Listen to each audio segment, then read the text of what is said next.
Contestant number 3, Philip Pape. Success comes in small packages. Success comes in small packages. Philip Pape.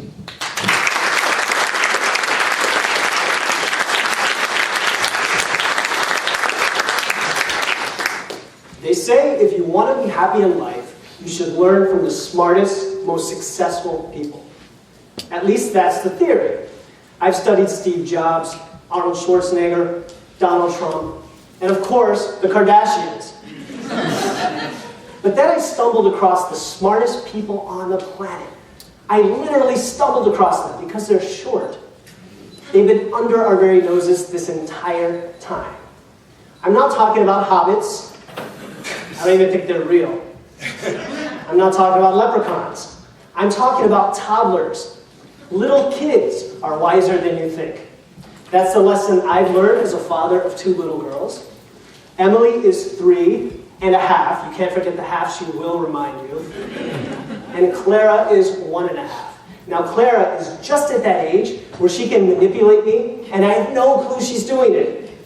Just the other night, I placed her bottle in front of her. She lifted it over the side, dropped it on the floor, and laughed her head off. So being the great father that I am, I picked up the bottle, put it on her high chair. What does she do? She drops it on the floor, laughs her head off. Coincidence?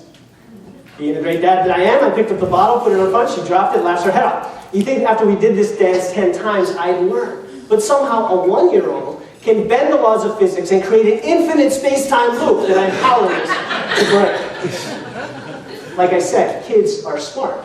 Now my wife Karen, she's the other smart woman of the house, is a stay-at-home mom. That must be nice. What does she do all day? It's a question you never want to ask her.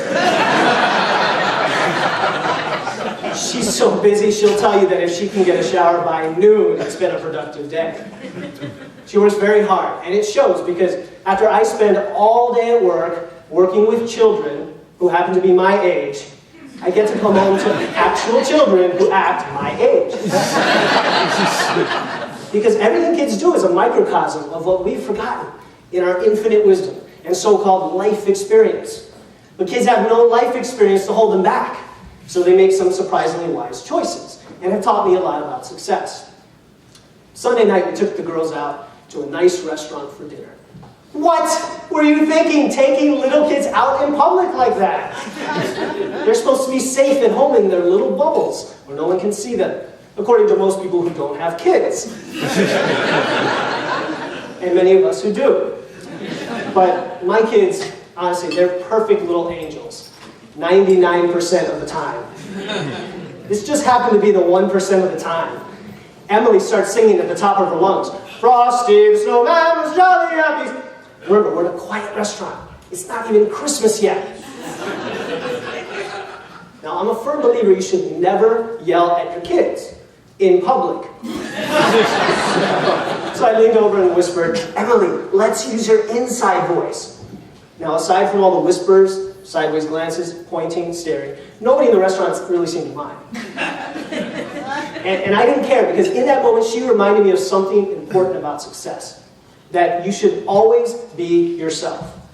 Unless you can be Iron Man, you know, from the Avengers, then definitely be Iron Man. Definitely. But failing that, just be yourself. So I have a new mantra. Every day now, I turn and look at myself in the mirror, and I say, "Self, stop pretending to be normal. Let your weird light shine brightly so all the other weirdos know where to find you." Always be yourself. Let's talk about my little one, Clara. Remember, she's 1 and a half. 2 nights ago, she was sitting on the floor, thumbing through a board book with the concentration of a Tibetan monk.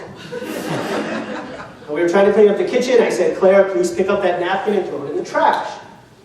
Dead silence. She's very independent. Now, we all want our kids to be independent, as long as they do exactly everything we tell them to all of the time. Isn't that right? So surprisingly, little Miss Independent sets down the book, picks up the napkin, waddles over to the trash, drops it in, and makes sure it's deposited properly. And then it hit me. Clara, my 1-year-old, is a completionist. She has to finish everything she starts. Now, how many adults do you know have that level of self-discipline? If you ask a group of adults to describe themselves using 5 words, they'll say lazy. In fact, the only thing we're not lazy about, let's be honest, is procrastination. But it took a 1-year-old to show me the value of hard work, which gave me an idea. The next time I'm asked to do something I don't like, whether it's from my boss or from my wife, who's my other boss, I'm going to try that whole getting it done thing and see if that's the key to success. Now getting back to Emily, my oldest. She has a favorite new 3-letter word. It's a question shared by toddlers all across the planet. You know what I'm talking about. Why? Exactly. Why? Having a toddler is like playing 20 questions 5,463,000 times in a row.